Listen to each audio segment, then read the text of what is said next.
In this video, I'm going to show you how to install your Verizon 5G home internet. If you find this video helpful, please consider to like this video and subscribe to my channel. In saying that, let's just jump straight into the video.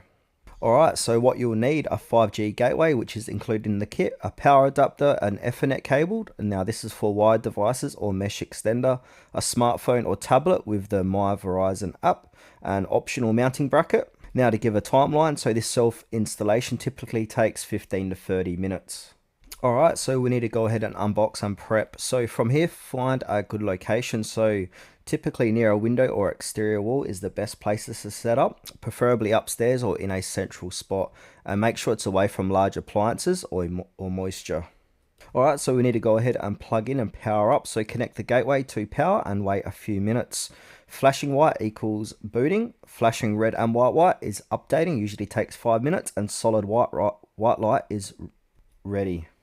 Alright, from here we need to go ahead and activate via My Verizon app. So scan the included QR code or navigate to setup.verizon.com 5G internet gateway.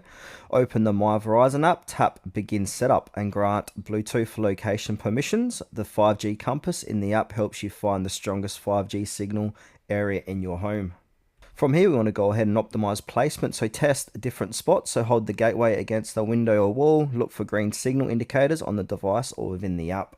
Now we want to go ahead and finalize the setup. So once you choose the best spot and the gateway shows a solid white light, confirm in the app, and then use the app to name your Wi-Fi and set a password. Then you want to go ahead and run a speed test to verify the performance as well. Now from here, connect devices. So connect via Wi-Fi or use the Ethernet cable for wired connections. Optional, add mesh extenders for better coverage. These won't boost your speed.